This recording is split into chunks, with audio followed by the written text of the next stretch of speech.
We'll just go with what we, whoever we are today. Chris, hey, let them figure it out. Yeah, that's right, baby. Good luck is all I got to tell you. Chris Yow's got a hell of a tan today. Oh man, and he would wearing never MTSU gear. Yeah, I was going to say he would never be wearing MTSU gear, right? I mean, right. You never know. You never know. Oh man, what's going on, Mo? How are things today?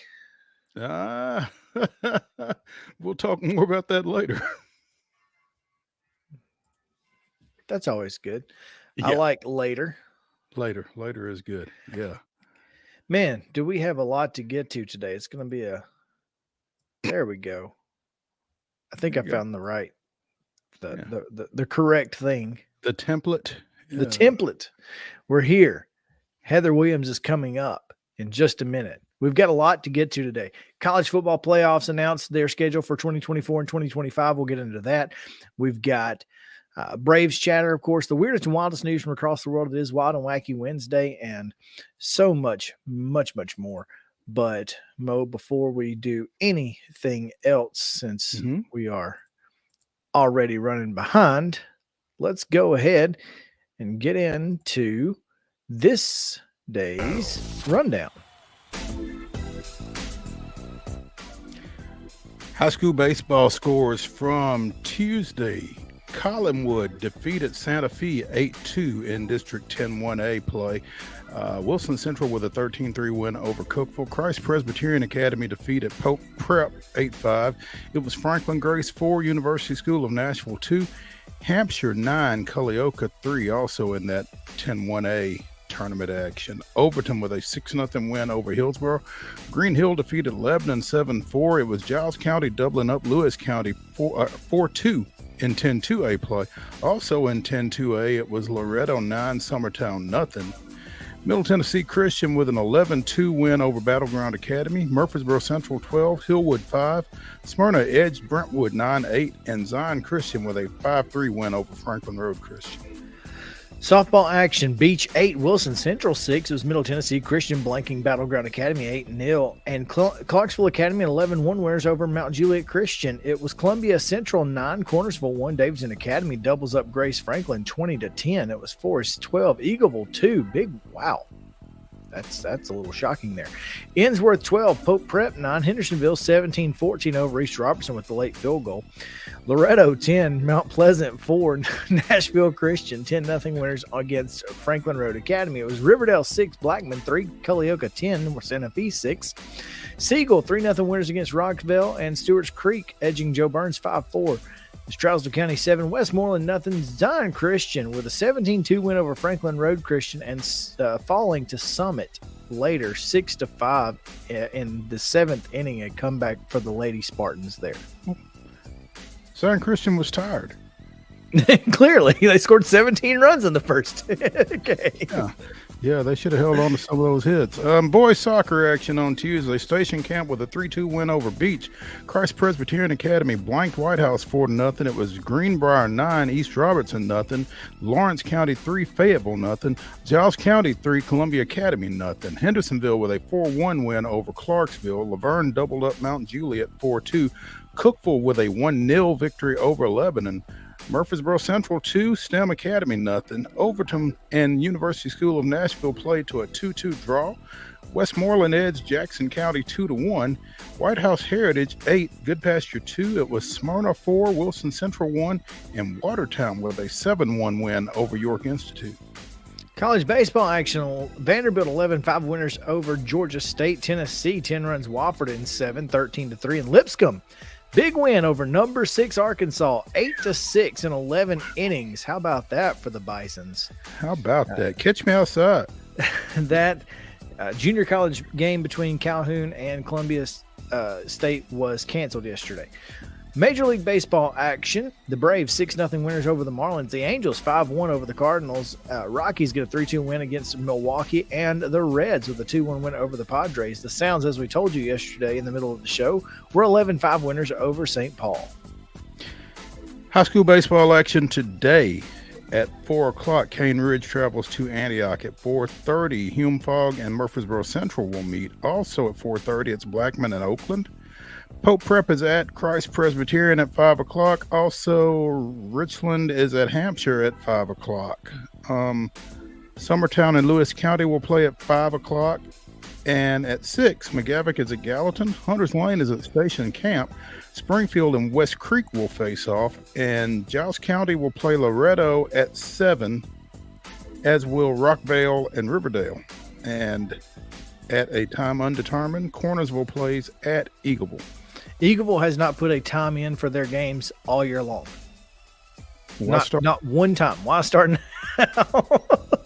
That's a good point. Softball, Innsworth at Father Ryan at 4:30, CPA at Harpeth Hall at 4:30. Also at 4:30 is John Overton hosting Cane Ridge, Clarksville Academy at Davidson Academy, and Nashville Christian at Middle Tennessee Christian. At 5 o'clock tonight at Santa Fe, you can catch Wayne County and Collinwood. Houston County's at Joe Burns also at 5, and DCA and Friendship Christian. At 5:30, Beaches at Green Hill, Summertown's at McNary Central. Blackman will be at Page. Upperman welcomes Murfreesboro Central. Columbia Academy at home against Good Pasture at 6 o'clock. At 6:30, it's Oakland at Eagleville. Forest at Rockville. Smyrna hosting Brentwood. And at 7 at Richland, you can catch... No, that's not right. That's at Holyoke at Richland at Santa Fe. Yeah. Yes. Holyoke at Richland, 7 o'clock at Santa Fe. Yes. There we go. Boys soccer tonight or today. At 5 o'clock, Greenbrier is at McGavock. Also at 5, Stewart's Creek hosts Shelbyville. At 6, Page taking on visiting Lincoln County. College softball action this evening. At 3:30, Trevecca plays at Northwood in the Great Midwest Conference Tournament. And in the Mid-South Conference Tournament, ongoing right now, 1:30 first pitch, Cumberland and UT Southern. Major League Baseball action at 3:10. Cincinnati continues its series out at San Diego. At 5:40, the Braves continue their series at Miami against the Marlins. 6:45, Angels at Busch Stadium against the Cardinals. And at 7:40, the Brewers are at the Rockies. 6:37, not 6:36, not 6:38, the Sounds continue their series at St. Paul against the Saints. And that is your rundown. All right. What's going on? Man, what a heck of a day. Heck of a day, Mo. So tell me, what do you want to know? What's going on tonight? What you got? I'm headed out to Santa Fe for 10-1A softball action to catch that Culleoka Richland matchup out there in second round of their double elim tournament. So, well, actually, it's not the second round of double elimination. Culleoka and Santa Fe played a play-in game yesterday, and Culleoka won that game 10-6. So they advance, and Santa Fe will be hosting a tournament that it will not be playing in. It's always fun. But yeah, I'll be heading out there later on this evening. Not unusual these days. It's man, that's got to be frustrating watching everybody else play and you don't get to. One would think. Well, let's get into our top story today because I thought it was awfully interesting when we found this out. I saw that Chip Walters posted on his Facebook page that legendary track and field coach at Middle Tennessee State, Dean Hayes, will be inducted into the Ohio Valley Conference's Hall of Fame. It's probably the last Hall of Fame left that he would be eligible for that to be inducted into. And I guess somebody had to be last, and better late than never. I got thoughts. Middle Tennessee State left the Ohio Valley Conference in 2000. 2001 was their first year in the Sun Belt Conference. Dean Hayes passed away last January of 2022 at the age of 84. Dean Hayes coached in the Ohio Valley Conference for 35 years. Over those 35 years, he won 29 conference championships, was named Conference Coach of the Year 16 times, including 10 straight years from 1977 to 1986. Coach Hayes went into the MTSU Hall of Fame in 82. The Tennessee Sports Hall of Fame in 94, United States Track and Field Hall of Fame in 2008. He was the 1981 Division I Track and Field Coach of the Year. He coached 4 NCAA champions during his OVC tenure. And all told, between between the OVC, the Sun Belt, and Conference USA, coached 52 different All-Americans who were honored a combined 125 times. I don't understand how. Well, I do understand how. It was pettiness on the part of the Ohio Valley Conference because they left the conference and went to the Sun Belt back in 2000. But at this point, I don't know why you bother. What do you mean he's not already in? I mean, I don't know why you bother. I mean, stay petty if that's why you hadn't gone in before now. Yeah, it doesn't make a whole lot of sense. It makes no sense. I mean, he deserves the recognition, but he deserved to be here for the recognition. And 22 years after the program left the conference, to recognize him, save it. What's the OVC's deal? He doesn't need it. Yeah, no. I think once his family doesn't need it. Yeah, I mean, I'm not even sure I'd show up. Dean Hayes needs no validation from the Ohio Valley Conference or anybody else. Not even sure I'd show up. Well, I mean, you know, there are those that would tell you to be above it. That said, I'm not sure I'd show up either. So I'm sure that they will. I'm sure the family will. I'm sure MTSU officials will, because they're far more classy than I am.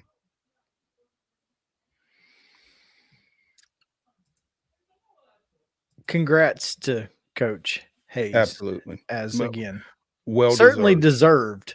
Well deserved. I mean, inarguably so.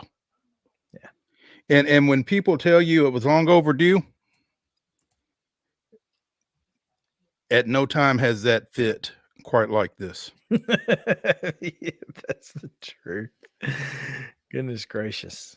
Hey, real quick before we get out of here, don't know if you saw this, but Vanderbilt announced yesterday that it raised $300 million for upgrading its facilities. So I guess that $300 million. I think that was the goal, wasn't it? The 300. I don't know what the goal was, but you would like to think that even in 2023, 300 million would cover some significant upgrading. Well, and that's the more I think about it, I think that's, we've obviously saw the what was going on at the football stadium to upgrade that facility. I think this is including the, practice facilities, and I think some tennis courts are involved in this. I know the Hawk is getting some sort of upgrades here soon. So then again, facilities don't really matter as much these days. When that used to be the recruiting pitch, right? Mm-hmm.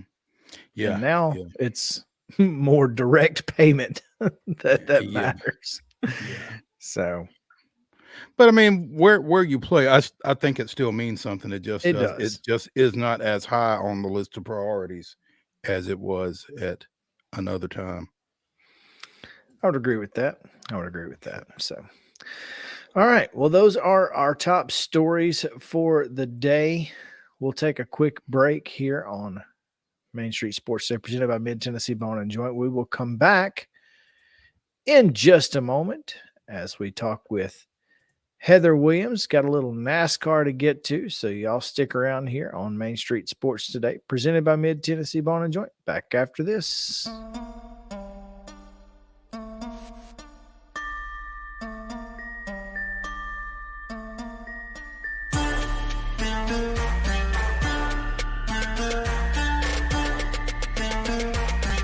Mid-Tennessee Bone and Joint treats your orthopedic injuries and existing conditions. Our trained physicians will get you back in the game faster. Contact us at 931-381-2663 or www.mtbj.net.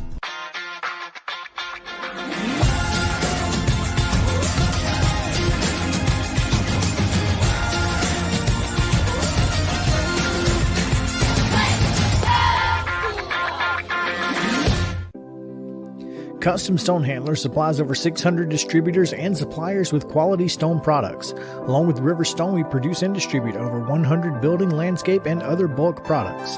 Our goal is to provide quality products, service, and partnerships to ensure our customers' success. We firmly believe that the measure of any person or company is how they treat other people and customers. Give them a call at 931-490-4990 or visit CustomStonehandlers.com. With Lee Company technology, the best handymen are hands-off. Lee Company techs have been using visual findings and other smart technology tools for years to add transparency and virtually take customers along. You see what we see, whether we're in a crawl space or on a roof. With Lee Company, technology helps us help you, no matter what's happening in the world or at your house. You can't see the sights without the sounds.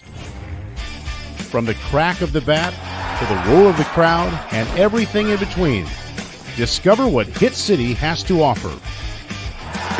Spend your nights cheering on the Nashville Sounds at First Horizon Park with giveaways, fireworks shows, theme weekends, and more. Single game tickets are on sale now. Visit NashvilleSounds.com to claim your seat today.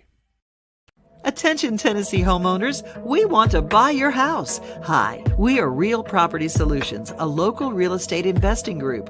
We pay cash for all types of property, so you walk away with more money in your pocket because we eliminate any fees, closing costs, and commissions. Now the best part, we can buy your house as is, meaning you don't have to do a thing to your property. You get to take what you want, leave what you don't, and don't even worry about cleaning. We close on your timeline, whether that's 7 days or 70 days. Interested in selling? Just give us a call and we'll come out to your property and quote you a cash offer within 24 hours. Please call 615-527-8750. That's 615-527-8750.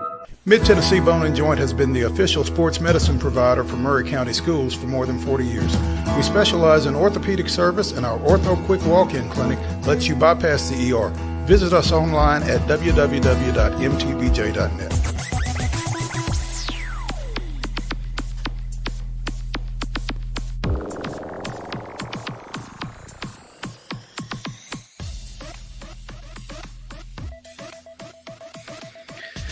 Welcome back into Main Street Sports Today, presented by Mid-Tennessee Bone and Joint. I'm Chris Yow, and he's Mo Patton, and we are coming to you from the Lee Company studio. Glad to be doing so each and every weekday from 2 until 3:30. And what a fantastic day we have, because it's Wednesday, Wild and Wacky Wednesday, with the weirdest and wildest news from across the world coming your way in just a moment. But every Wednesday at this time, we get a chance to talk about a little vroom vroom, little NASCAR, as Heather Williams joins us on the Real Property Solutions Hotline. Heather, how are you? I'm well. How are you guys? We are hanging in here on a Wednesday. Chris, is it a coincidence that Wild and Wacky Wednesday and Heather both take place on the same day? Is there any connection there, or did it just kind of just know that I don't believe in coincidence? I resemble that remark. Exactly. No, I'll tell you what's more wild and wacky than Heather is the topic, more so than the person broaching said topic, Mo.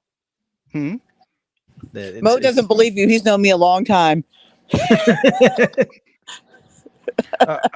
I think I lost a little bit of connection there, so I did not hear the punchline there. But I was trying to ask Heather before I went out, Heather, are you up to speed on the current shenanigans involving, or not really current, but the latest in the shenanigans involving a sibling of a certain quarterback that you follow? Oh gosh, no. What has Jackson done now? He's been arrested, apparently. Oh Lord. For Yeah. the situation Is it the involving the incident, the Takes place restaurant. back in ongoing, February. the Yeah. ongoing incident with the girl and the restaurant At the owner and the? hmm yeah. Okay. Yeah, charges were actually brought and he was arrested this morning. So Okay. Well, I Maybe mean, that's enough to keep him off the sidelines. he really wasn't much of an issue last year. He wasn't around that much, but this was already going on then. I mean, I don't know about you, but I don't really want to answer questions for all the things that my siblings do. Listen, no. Matter of fact, you're exactly right, because I often have to answer questions for things my siblings have done because one of them particularly liked to pretend to be me. Oh, beautiful. So yeah, that's a long story. That's Oh, so and, we're long, and hitting a my little close family, to home then. Is that what you're saying, and not Chris? for these airwaves. So, but yeah, you're exactly right. yeah, It's not a thing that I like yeah. to do. Yeah, and in my family, the feeling's mutual, right? Because I have the biggest mouth. I know this is shocking, the biggest mouth of any of us. So a lot of times when I say things, it gets back to them. They're like, that wasn't me. Go see her. Take it up So, with her.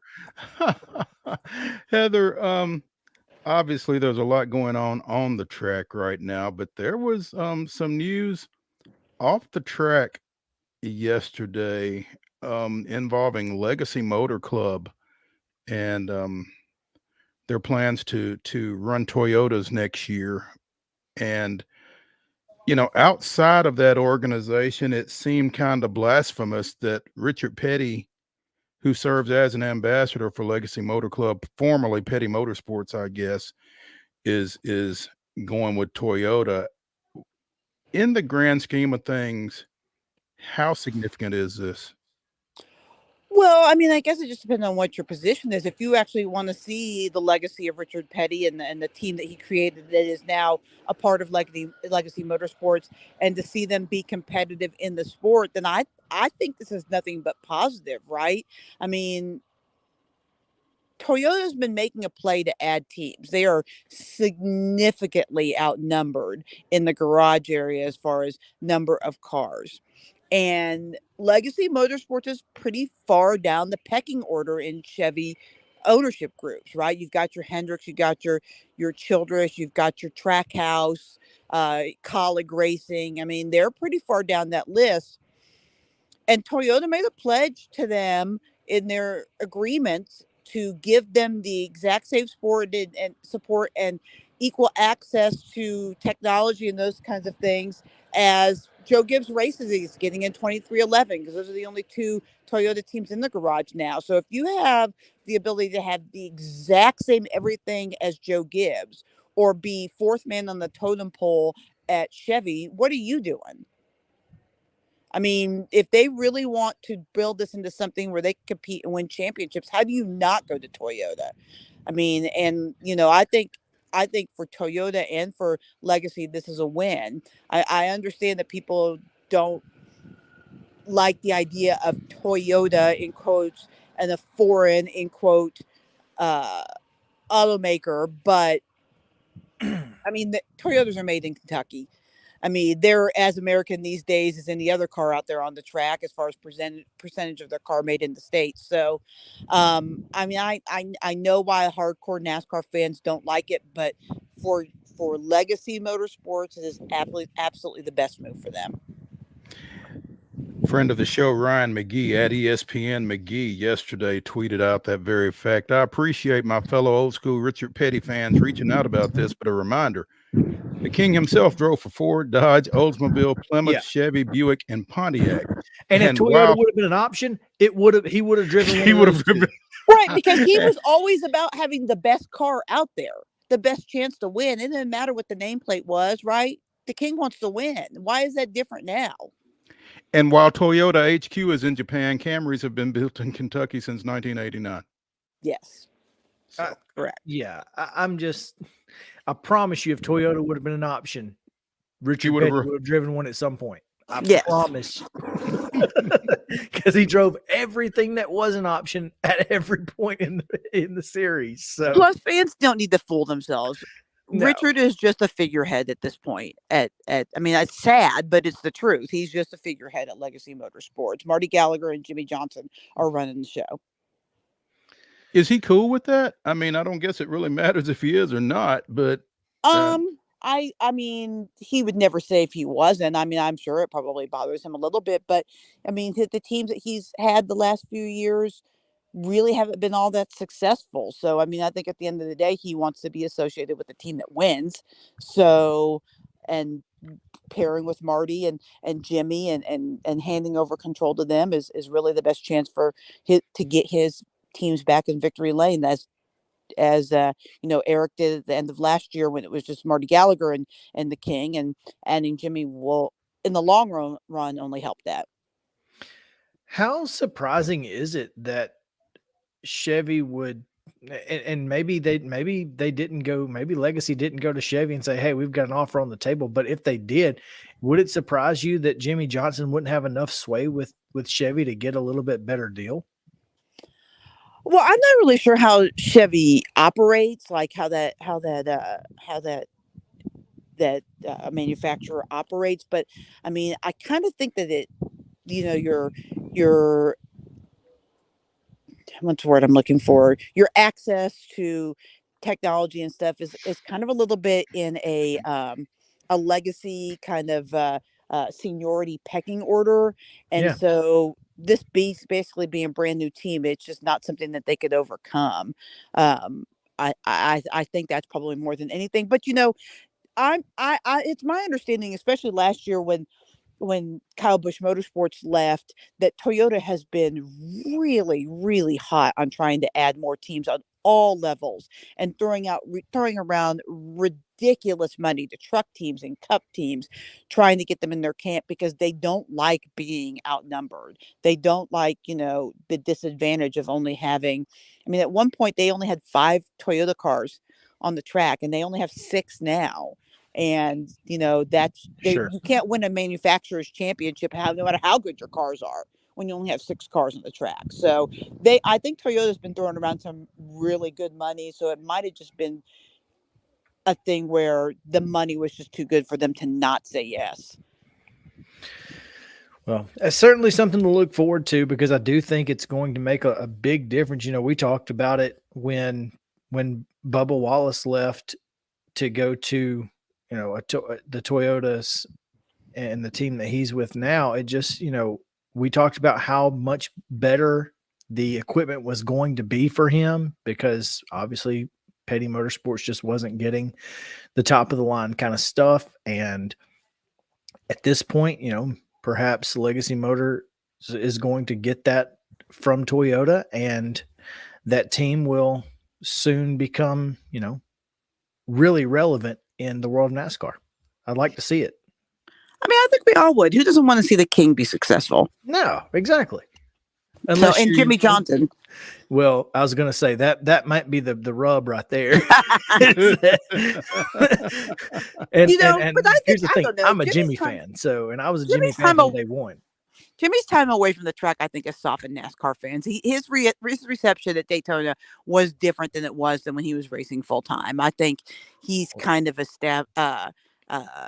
reached what do you call it, wise old sage level in NASCAR. When guys that got booed their whole career, when they get to the end of their career, people start to soften up. Just look at the way that people receive Kevin Harvick now compared to 5 years ago. The cheers to boos ratio is completely different. Well, and he left to finally give somebody else a chance. So that was nice of him. Yeah, it was nice of him. I mean, but the same could be said for the King as well. Yep. But he somehow, once he stepped away, everybody loved the King. When he was riding, not everybody loved the King. Ain't no doubt. No well, doubt. I'll tell you what. Everybody doesn't love Ross Chastain right now, do they? There aren't a lot of people who do. But count us in the group that do, by the way. Count us in the group that do, but you know, he's we've talked about this on this show before. Sometimes you just got to put that black hat on, right? Yeah, you got to own it. But the thing that's so funny to me about Ross and the way he drives and how other people drives is that the same two drivers, and we talked about this last week with Bubba in a little bit different context, but the same two drivers can make the same move and be received completely different, right? Because let's be real. If Chase Elliott had done the same thing, nobody would have said a word about this move, right? It would have been Brendan Poole's too slow. That 15 shouldn't be out there. He's too slow. He's got to move over when a faster car is coming up.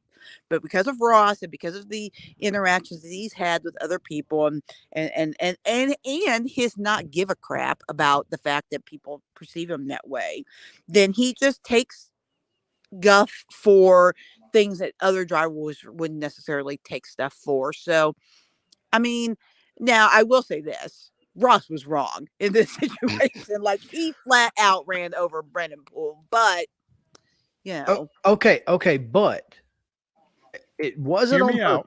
purpose. It he wasn't on says purpose. that.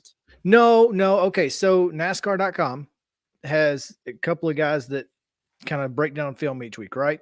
So I was watching that earlier, and they actually, they stop it ahead of time where and kind of show you the evidence, and it basically showed that the 15 slowed up too soon, and Ross was about 60 feet farther into the curb before he let off the throttle, which is what happened.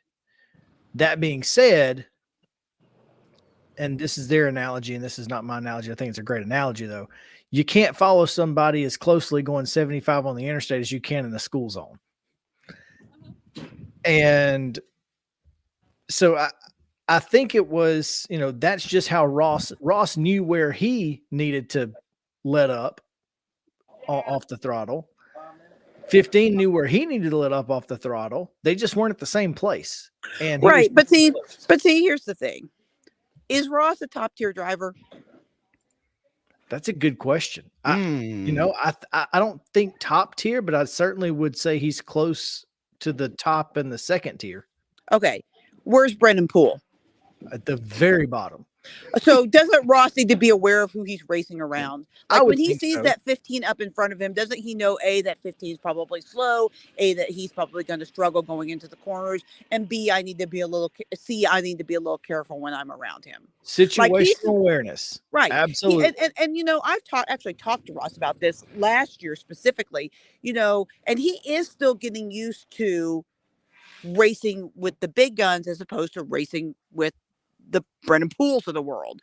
So, Poole out here catching strays. Well, I mean, he's a perfectly fine driver, but the car he's in is yeah. Let's be honest, it's some of the worst equipment in the garage area. Rick Ware Racing is not good. So, I mean, maybe I should just refer to the 15 rather than Brendan, because you're right, it's probably not all his fault. It's more the equipment's fault. But Ross was driving that equipment 3 years ago. So you know it. Right. But you just aren't but when you drove around them forever, you're used to having the same kind of equipment as them. Well, now he has far superior equipment.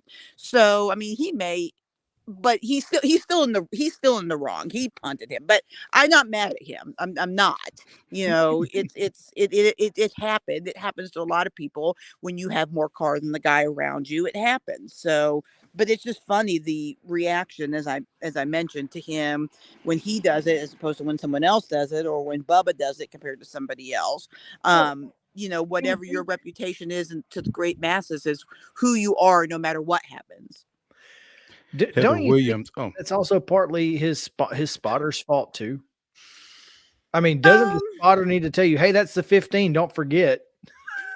I mean, maybe, but I don't know that his spotter could account for how quickly he closed in on him. I mean, I don't know that I mean, Ross is the guy in control of that car, and he can see how quickly he's closing in better than the spotter can. Okay. Heather Williams of WCYB TV in Bristol joining us as she does every Wednesday here on the Real Property Solutions Hotline. here on Main Street Sports Today, presented by Mid Tennessee Bone and Joint. While we've spent all this time talking about the number 2 finisher at Dover, Martin Truex snapped a 54 race winless streak. Heather, does that sound a little hard to believe that this is the first time in 55 races that Martin Truex Jr. has been back in victory circle? A little bit, and I think that the stat is a little bit, deceiving, because Martin was maybe the most consistent guy all year long, points wise. He ran very well and missed the playoffs only because there were 15 winners last year. I mean, any other year, he probably goes into the playoffs as the 8th, 9th seed, as good a season as he had last year. He just didn't get a win. He, through this winless streak, has still been very consistent, been everything you expect Martin Truex to be behind the wheel of a car. He just didn't win a race, and he did win the preseason Bud Shootout at the Coliseum. So it's not like he hasn't won a race during that time. He just hasn't won a points paying race, and I mean, he's still been every bit of consistent. I think the biggest frustration for them, and what I think why they're pretty dangerous right now, is the fact that they haven't won and they've run so well has caused a little tension within that organization. Now that they've broken down that wall and won, I think Martin could be very, very dangerous because he's such a consistent driver and because he very rarely has 30th place finishes or parts failures or wrecks out of races. So I think all of a sudden the 19 becomes one of the more dangerous things. But I also think that it also speaks to a little bit of a bigger problem within the Toyota camp. It's been almost a year since Denny Hamlin's run a race. Obviously, Kyle's not there anymore. Christopher Bell's run really well. Bubba's just got the one win in the last year, and Tyler Reddick has one win in the last year. But compared to what Toyota and Joe Gibbs Racing more specifically are used to, the last year has been kind of rough for them. So, maybe now that he's running more consistently, and obviously Christopher has been the rock of that organization, maybe that lifts the entire organization up as well. I can see that. You're right though about the 19 being dangerous, because he's always somewhere nearby. And now that he's won a race, he's most likely going to be in the playoffs. And watch out, guys like Truex. You don't want him to hang around. If you're they've messed up by letting him into the dance for sure. And they may have particularly messed up by letting him into the dance last week, because we go to Kansas this weekend and he's won twice there. Yeah, and the Toyotas are really good. Sorry, I'm about to sneeze. That's why I was on mute. Hang on. We understand I'm good. The Toyotas are very good at Kansas. Denny Hamlin's got a bunch of wins at Kansas. Bubba Wallace won the last time they were at Kansas. Kurt Busch won in the spring at Kansas. So this is very much a Toyota track. So you've got Martin running well. You've got Christopher running well. You've got Bubba and Tyler Reddick and Denny Hamlin probably going into Kansas thinking that this is their opportunity to get a win and get into the playoffs. So I actually think Toyotas will be very dangerous this week. And Legacy Motors Club is like, hey, can we go ahead and get one of those cars for this week? Right now? Let's just test it out. You got see what happens. Toyotas they've been talking about. I need one of them. Yeah, it's like that that Dave Chappelle meme. Right. Y'all got any of them Toyotas laying around? Exactly. Oh wow. Man, well, looking forward to this week. Obviously, Kansas has been a really good race since we got the new car, so it's been a lot of fun to watch. Used to be a little bit boring. Now used to be a lot bit boring. As somebody who covered that race for many years, and I'm actually going to get to go this weekend because I'm just going to happen to be in Kansas this weekend, visiting the fam. So I'm going to go out there. But for my 5 years that I covered it, it was not the most exciting races I've ever covered in my 20 plus years of doing this. Now, so when you go this weekend, then Heather, are you going as a fan or are you going for work? How will that work out? Yes, both. Okay. There you go. Okay. Right. I am going on my own time, but I am always working because to do the blog and to do the podcast and the stuff that I do, I need interviews and stuff all the time. So I will be picking up a few interviews while I'm there. To quote a commercial that your favorite quarterback is in, never not working, right? Exactly. Heather Williams, WCYB TV in Bristol, joining us again on the Real Property Solutions Hotline as she does every Wednesday, talking vroom vroom. Vroom, Heather, vroom. yeah, Heather, thank you, ma'am. Oh, thanks, guys. As always, it's fun. All right, we'll talk to Heather next week. She is on the Real Property Solutions Hotline. You heard him there. Give him a call. 615-527-8750 is the number to call. They'll buy your house as is. You can take what you want, leave what you don't. They don't care. They'll close on your timeline. 7 days or 70. It's Real Property Solutions. Give them a call. Mo, we're going to take a quick break. When we come back, though, going to talk about the college football playoff schedule, which was released yesterday, so should be a lot of fun. Stick around here on Main Street Sports State, presented by Mid Tennessee Bone and Joint. We'll be right back after this.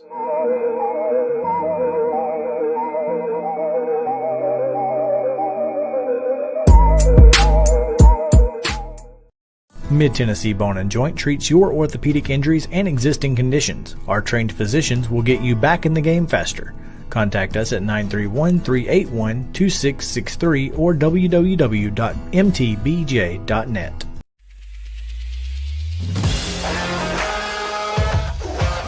Hockey in Music City just hits different. It's one big honky-tonk party. It's the sea of gold in the crowd, the goals, the saves, the celebrations. It's an experience like no other. Experience Predators hockey all season long. Visit NashvillePredators.com/season tickets and join the Loyal Legion today. That's NashvillePredators.com/tickets, and we'll see you at Bridgestone Arena.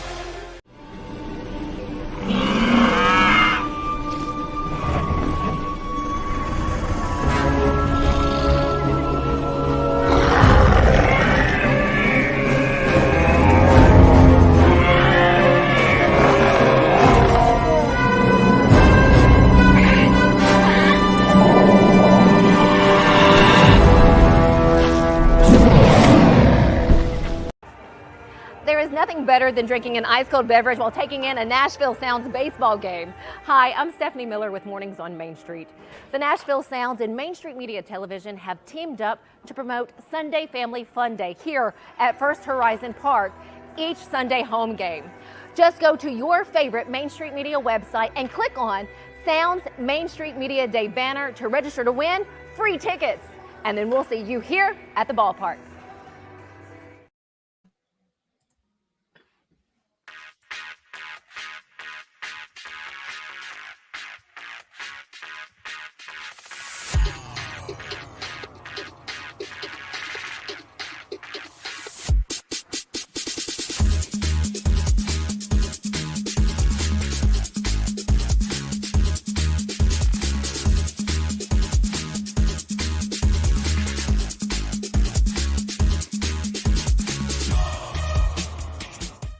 There we go.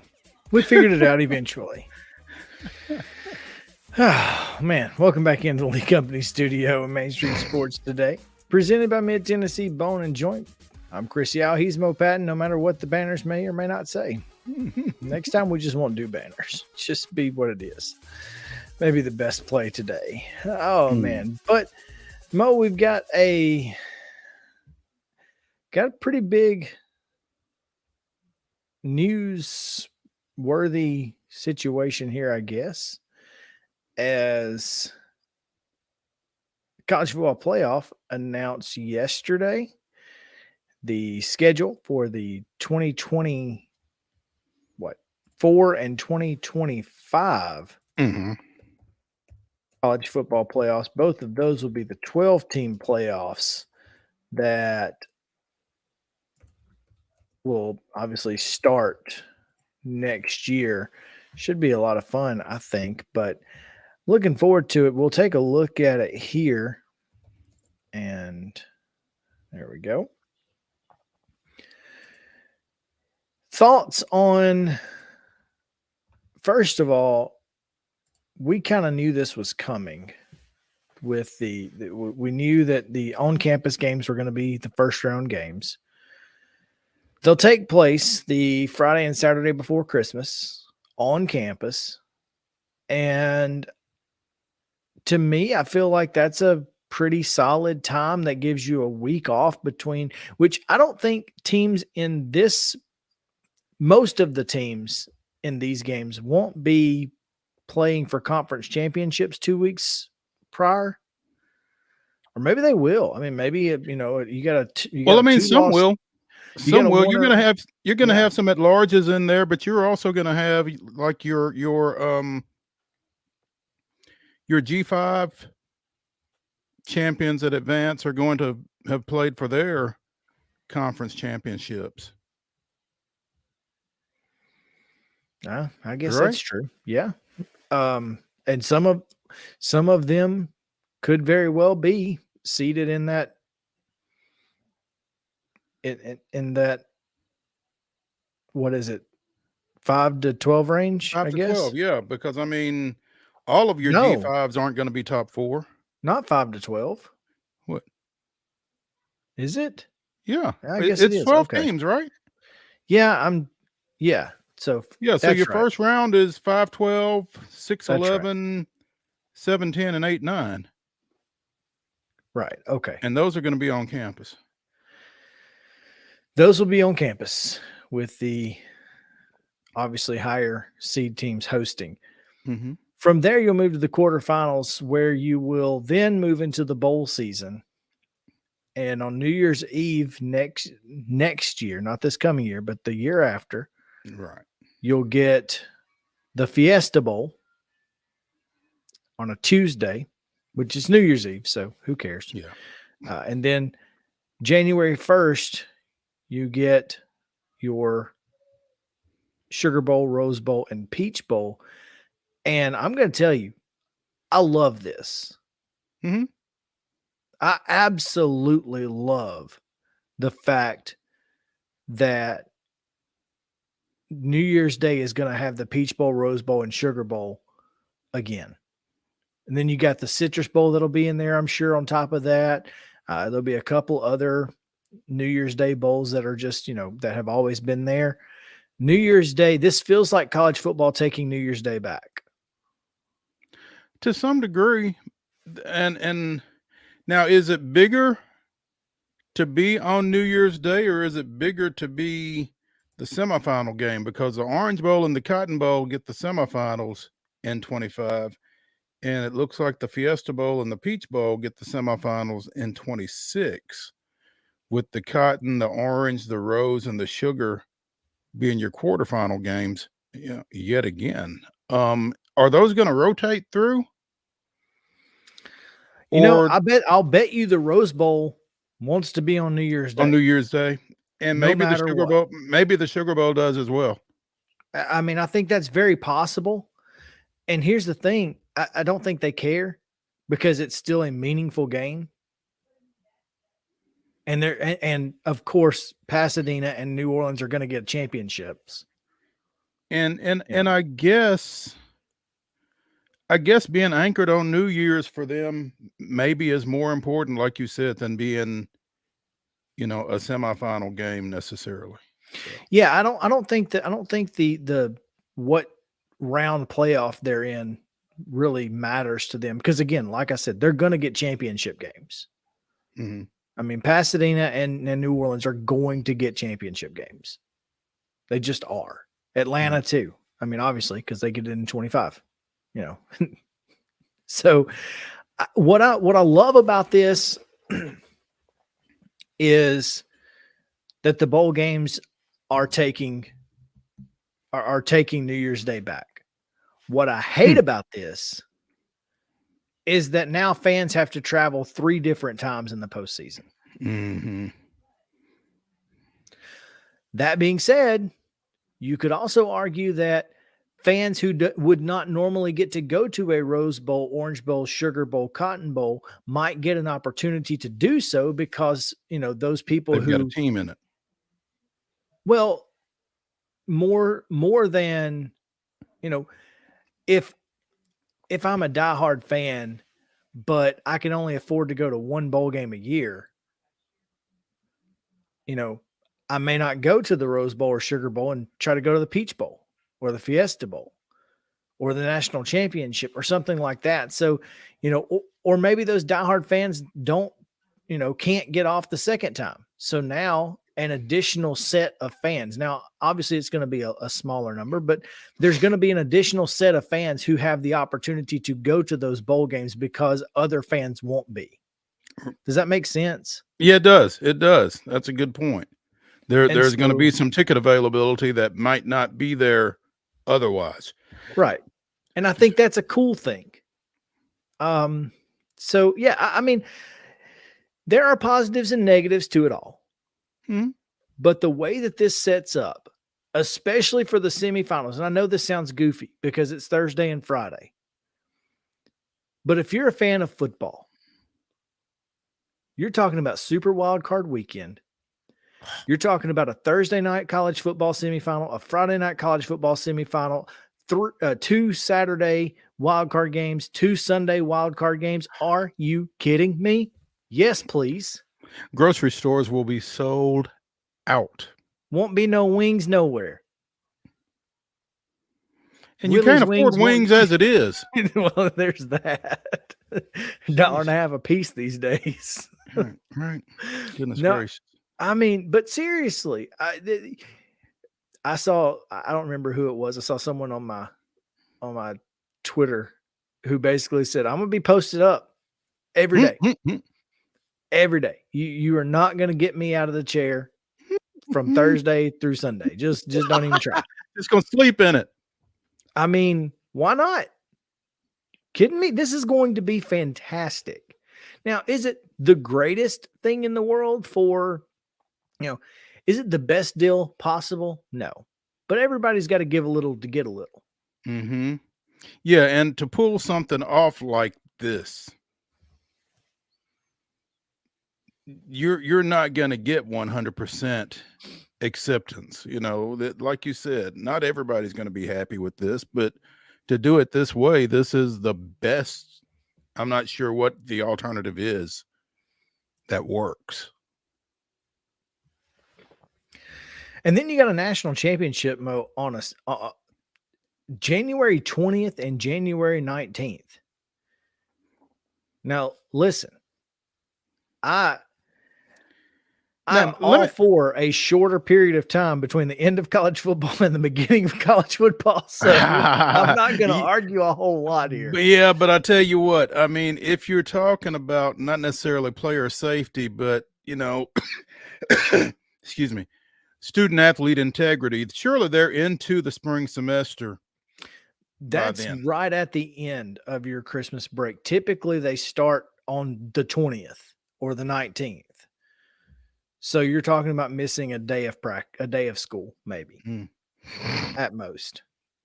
Well, we'll see. So I think I think that had to be part of the discussion. I can't imagine that it was not part of the discussion.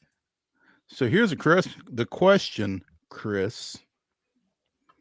That national championship that's in Atlanta in 2025 and Miami of 2026, how soon does that say Nashville?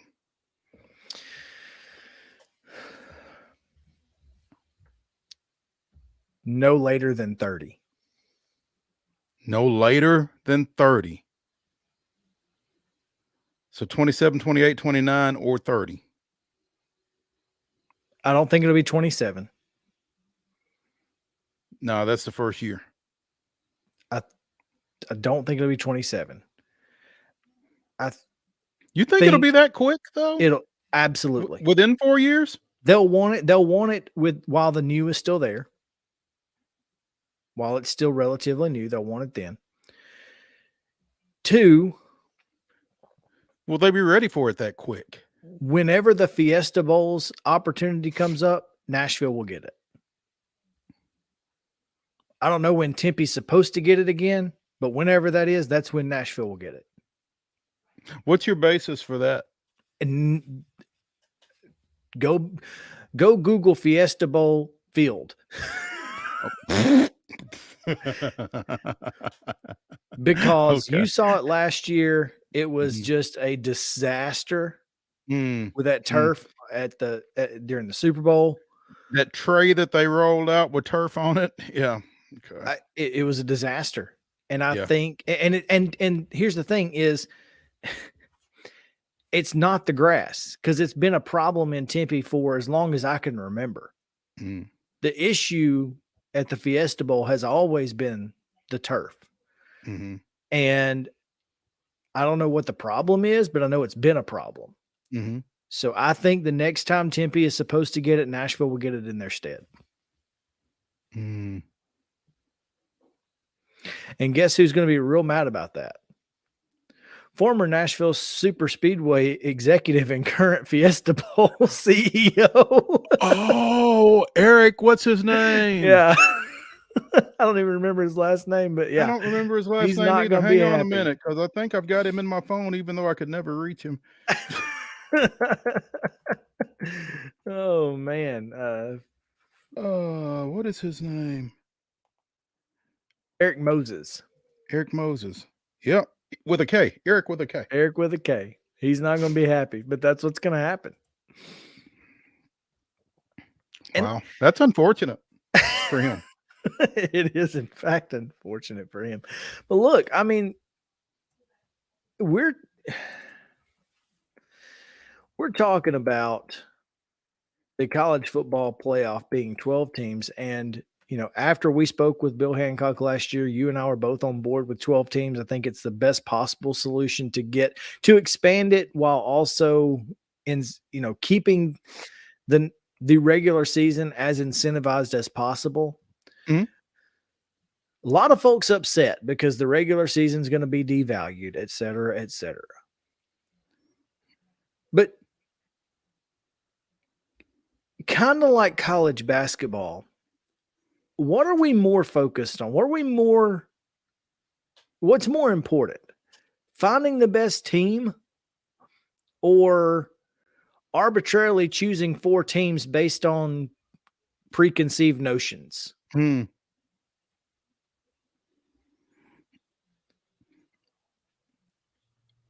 would like to think that finding the best team is the objective.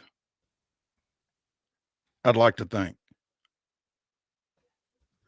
I guess I'm just that idealistic. And I think there has to be a willingness to realize that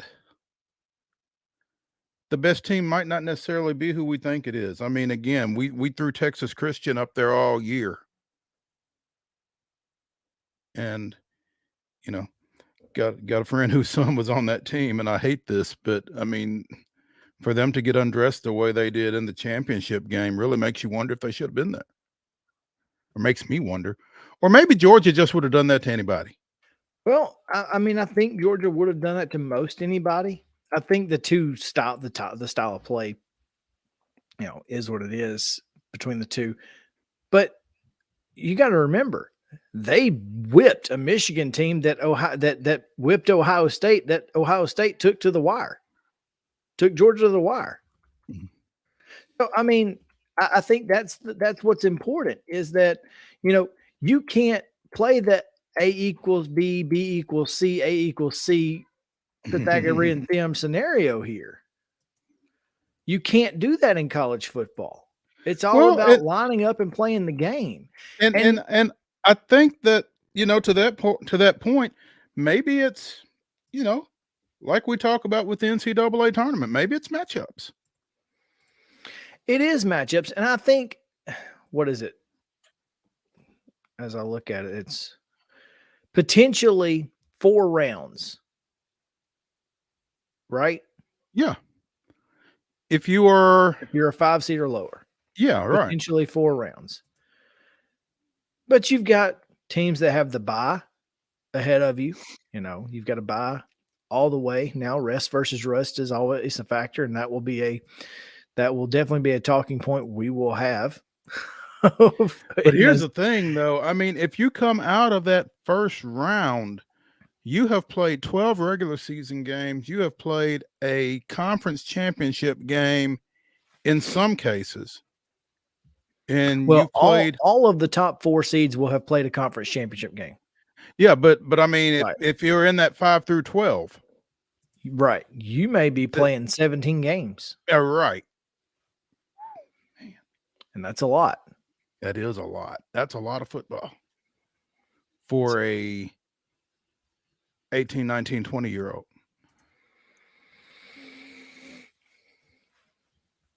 And one that goes to Tulane. A Tulane student. This is not, a for sure 5-star gonna go to the NFL draft kind of guy who needs to be in class kind of guy. You know what I mean? Guy who needs his degree, huh? Is that what you're saying? So, I mean, there's that. But also, it's not a problem for the NCAA tournament. Yeah, I mean, how much was Florida Atlantic on campus during the month of March? And most of this is taking place during Christmas break. Almost all of it will take place during Christmas break or winter break, whatever. Right. So, and here's the thing. Hey, if you go to the national championship, you got three opportunities to get great bowl swag. Gotta love that. Bowl swag is always good.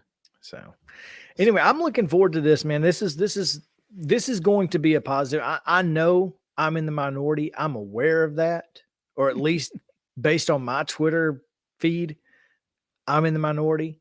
But I think 12 is perfect. I think it makes the regular season, it keeps the regular season value Important. Important because of one, if you're a 5 through 8, you get to play at home. 2, if you're 1 through 4, you get the bye. You get the bye. Yep. So it's still important to be a 1 through 8 seed. But it also gives the ability for UCF from 19? Mm-hmm. It also gives Boise State from 2008. Tulane. It gives Tulane, who absolutely destroyed, USC. Also, Tennessee probably makes the playoff last year. 12 teams? No question. And Clemson is probably on campus. Where it would have been, I don't know, but it's probably on campus. You can't tell me that Tennessee Clemson on one of those two campuses wouldn't have been the greatest playoff atmosphere in the history of college football. Ever. Yeah. Are you kidding me? And now both of those teams have something to play for. It matters who wins that game. Right. So maybe we devalue the regular season just a tad, but we have increased the value of the postseason exponentially, far outweighing the devaluation of the regular season that may be there. Of course, Saban's mad. Saban's always mad.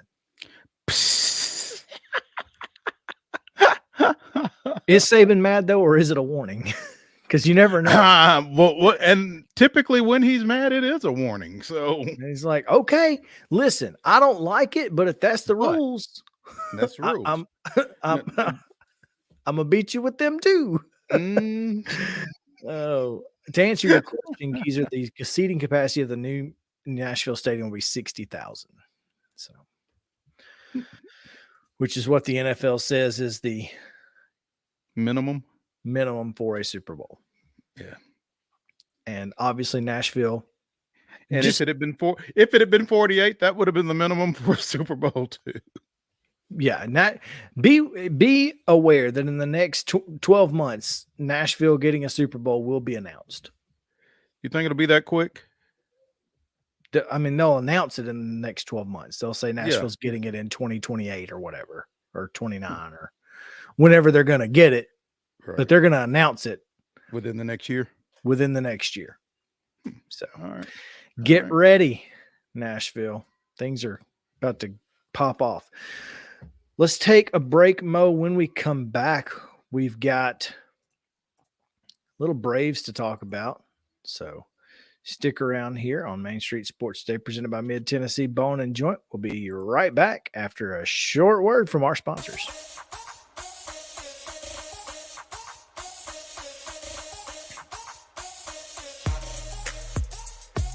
Mid Tennessee Bone and Joint treats your orthopedic injuries and existing conditions. Our trained physicians will get you back in the game faster. Contact us at 931-381-2663 or www.mtbj.net. With Lee Company technology, the best handymen are hands-off. Lee Company techs have been using visual findings and other smart technology tools for years to add transparency and virtually take customers along. You see what we see, whether we're in a crawl space or on a roof. With Lee Company, technology helps us help you, no matter what's happening in the world or at your house. Jones & Lang Sporting Goods here in Columbia has been outfitting teams, officials, and anybody else from T-ball to college for 50-plus years. Be sure and check them out at 931-388-8060 or online at jonesandlang.com. Jones & Lang Sporting Goods, the look of a winner. Zion Christian Academy, zioneagles.org or 931-388-5731. You can schedule your appointment. Go tour their campus. It is beautiful over there, and you're definitely going to want to see it. Again, it's zioneagles.org. Give them a call, 931-388-5731, and schedule your tour today. A game without a crowd is just a scrimmage. A performance without an audience is just a rehearsal. Without your presence, high school sports and the performing arts aren't possible. Ensure that these essential extracurricular activities continue to enrich the lives of students in Tennessee. Purchase a ticket to your local high school's game or performance. This message presented by the TSSAA. You can't see the sights without the sounds. From the crack of the bat to the roar of the crowd and everything in between, discover what Hit City has to offer. Spend your nights cheering on the Nashville Sounds at First Horizon Park with giveaways, fireworks shows, theme weekends, and more. Single game tickets are on sale now. Visit NashvilleSounds.com to claim your seat today. Attention Tennessee homeowners, we want to buy your house. Hi, we are Real Property Solutions, a local real estate investing group. We pay cash for all types of property, so you walk away with more money in your pocket because we eliminate any fees, closing costs, and commissions. Now the best part, we can buy your house as is, meaning you don't have to do a thing to your property. You get to take what you want, leave what you don't, and don't even worry about cleaning. We close on your timeline, whether that's 7 days or 70 days. Interested in selling? Just give us a call and we'll come out to your property and quote you a cash offer within 24 hours. Please call 615-527-8750. That's 615-527-8750. Mid-Tennessee Bone and Joint has been the official sports medicine provider for Murray County Schools for more than 40 years. We specialize in orthopedic service, and our Ortho Quick Walk-In Clinic lets you bypass the ER. Visit us online at www.mtbj.net.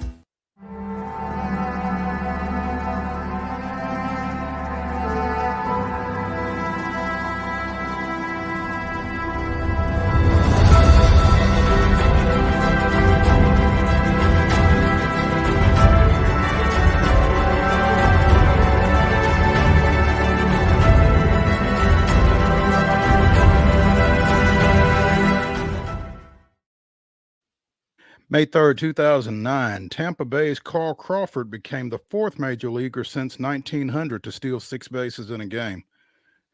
What's this got to do with the Braves? Well, he joined a pair of players tied to the franchise in doing so during a 5-3 win over visiting Boston. Previously, Eddie Collins of the Philadelphia Athletics achieved the feat twice during the 1912 season. In 1991, specifically on June 16th, 1991, Braves outfielder Otis Nixon stole 6 bases in a 7-6 loss to Montreal. And most recently, prior to Crawford, Colorado's Eric Young, that's right, EY, the Braves' first base coach, stole 6 bases in a game in 1996. That was this day in Braves history. How about that? I always love the reach sometimes. The indirect. Yeah. Yeah. That means nothing happened involving a Brave on May 3rd. So Hey, sometimes you gotta get creative, and creative is important. yeah. Yeah. Braves got creative last night in ways to score runs. 2 bases loaded walks and a sacrifice fly in what, the 8th? To score 3 runs. I was out at Culleoka, Hampshire last night, and I was, checking the score from time to time, and it was 1-0, it was 2-0, it was 3-0, and then it was 6. And I'm like, how'd they score 3 runs? And I went to the play-by-play, and like I said, a sac fly and 2 bases loaded walks. You gotta love that Marlins bullpen. And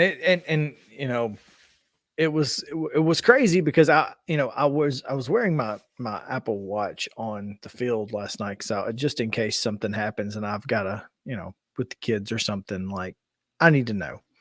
But I also get my CBS Sports updates, and like you, I see Albie's homer, and I was like, all right, cool. I hear you, Ozzie. Nice job. A solo homer off of Alcantara is a good deal. Mm-hmm. And next thing you know, it's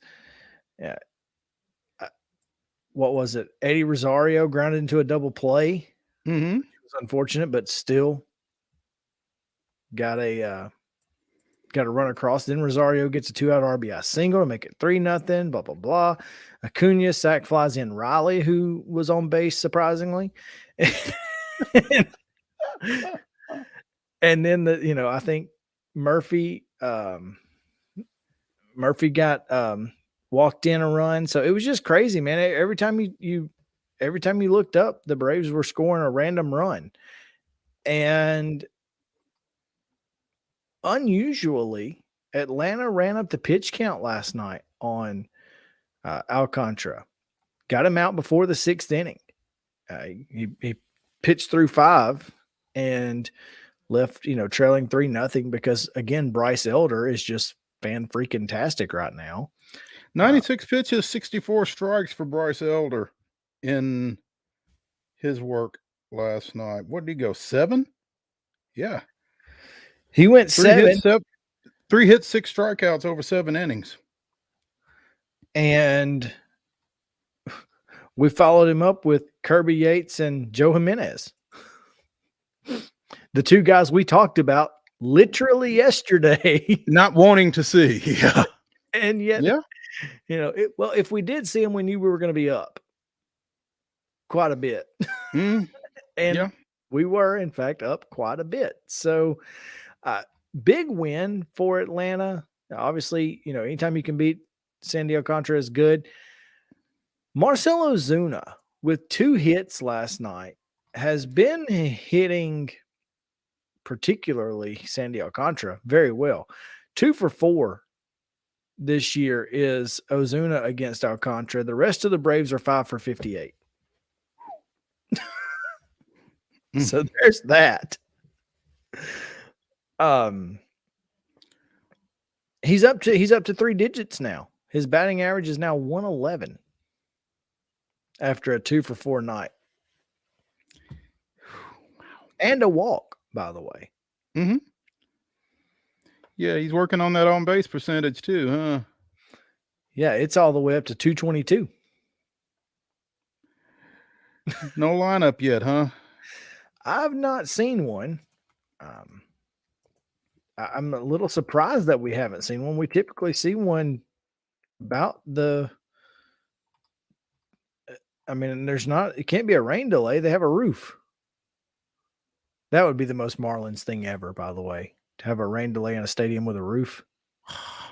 Stop it. Ronald Acuna Jr. was named Player of the Month for March/April, 32 days into the season. 23 runs, 38 hits, 4 home runs, 13 swipes, hitting over 350, 986 OPS, and 14 ribbies for a leadoff hitter, which is pretty impressive for a guy who only had 4 home runs. I'm telling you, man. MVP season loading? When he is at the top of his game, there's just nobody better. There just isn't. You can name anybody you want. There's nobody better. Now, other than maybe Shohei Ohtani, but that's only because Otani can do two different things. Yeah, well, let's put Acuna on the mound and see what happens then. Shoot. I mean, I'm not necessarily opposed. Now, I don't think he could switch pitch like Otani is trying to do these days. What? Yeah, Otani is switch pitching these days. I'm telling you that there's literally nothing that guy can't do. He's a cheat code. He really is. He's going to look really good with a different A on his hat by the middle of the season. Not the Roll Tide A either, huh? I don't care. I almost do not care what we have to give up to get him. The only problem is this is his contract year. So where does he go? I mean, if he comes to Atlanta, what does he play? Literally anywhere.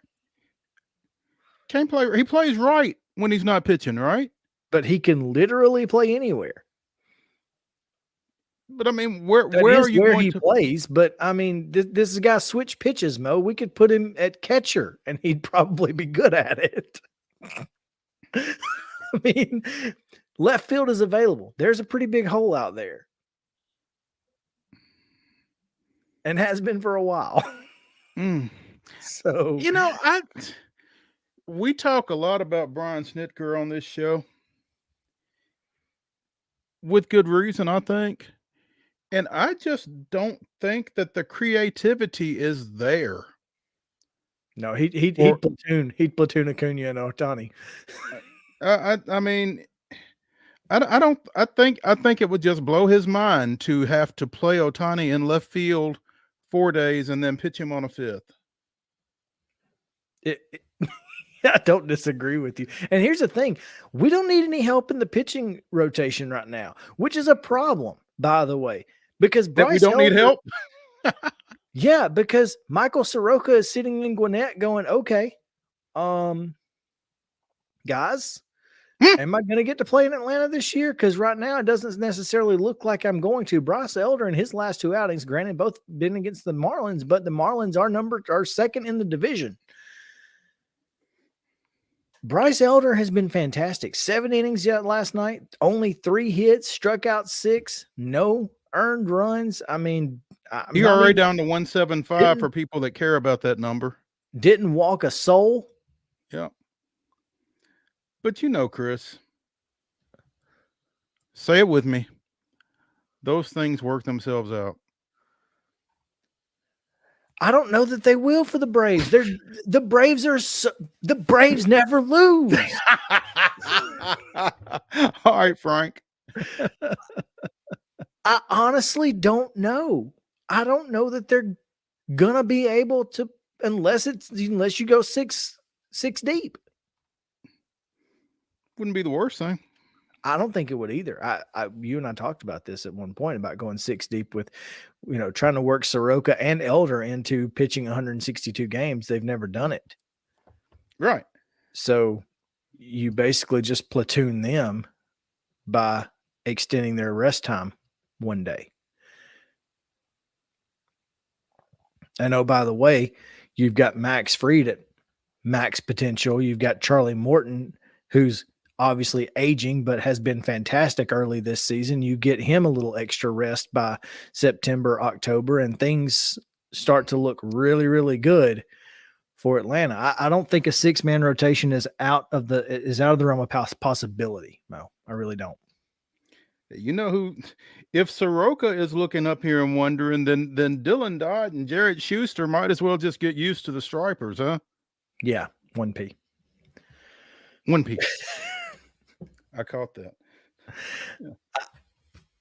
And that's the thing. I mean, we laughed at the Braves for 3 years. All they did was they drafted 20 pitchers in 32 rounds. What are we doing? Well, this is what we're doing. This is what we're doing. Arms and throw enough stuff against the wall and something's going to stick.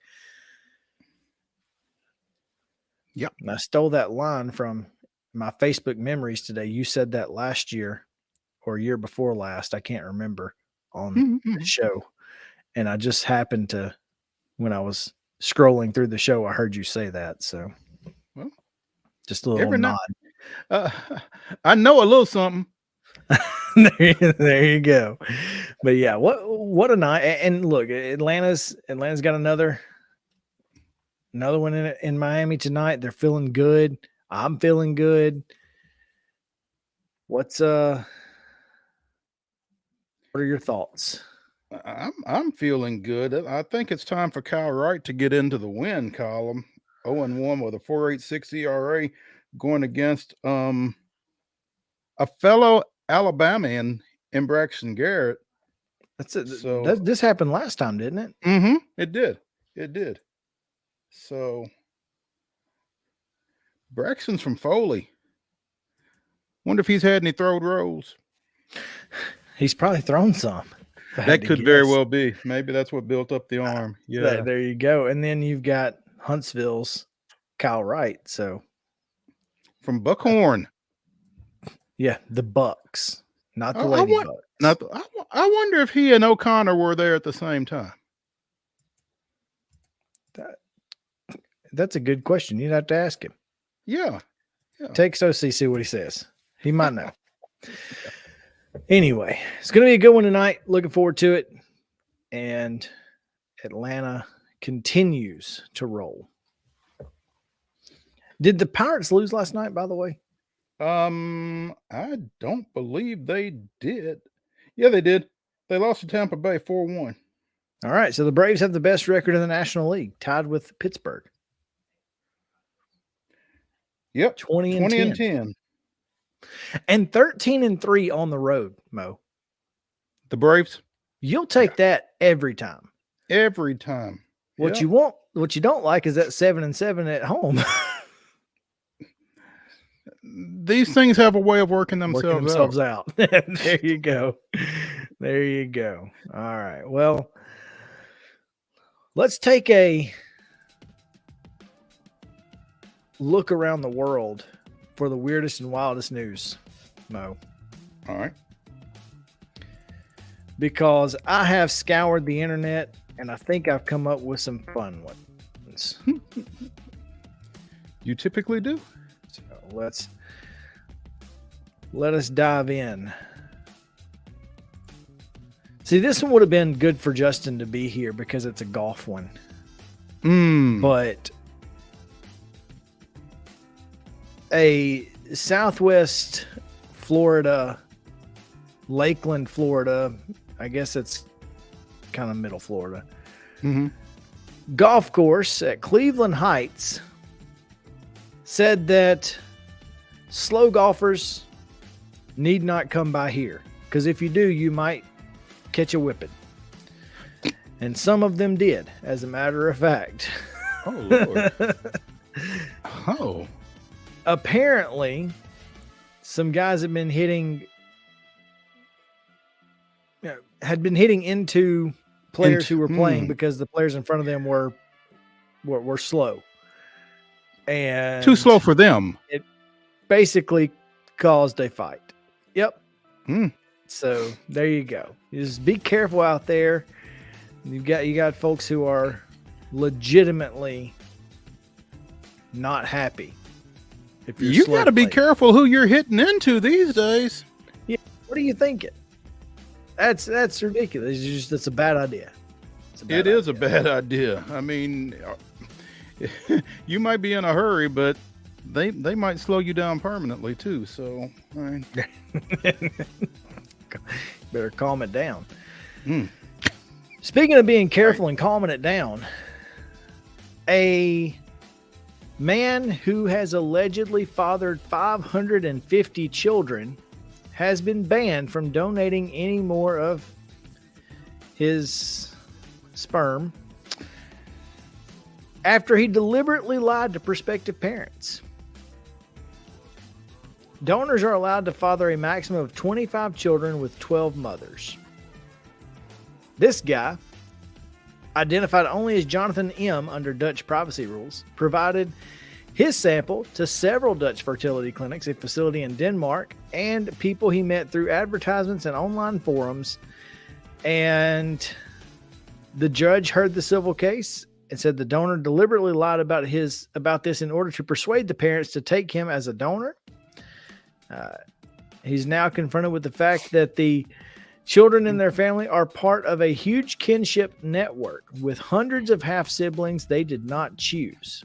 This has or could possibly have a negative psychosocial consequences for the children because, you got to take a DNA test just to find out, maybe you meet one on a trip to Germany or something. And you don't, I just heard a story about a guy who was helping was getting tested to see if he was a match to donate a kidney to his wife and found out that they were related, and not far off because he was adopted. And so they say, you're attracted to people like you. Well, if you've got 449 other siblings out there, bound to be attracted to one of them. Good Lord. Can you imagine? No, I cannot. Jeez, 550. And he wanted it. There's so much about this that I cannot imagine, actually. Father Abraham had many sons, and many sons had Father Abraham. Unreal. Oh, man. That's a good one to shut it down on, Mr. That's Yow. ridiculous right there. But, hey, thanks for hanging out with us here on Main Street Sports today. Sorry we were a little bit late today. We'll be back tomorrow at 2 o'clock. Always a good time on Main Street Sports today. We'll see you tomorrow.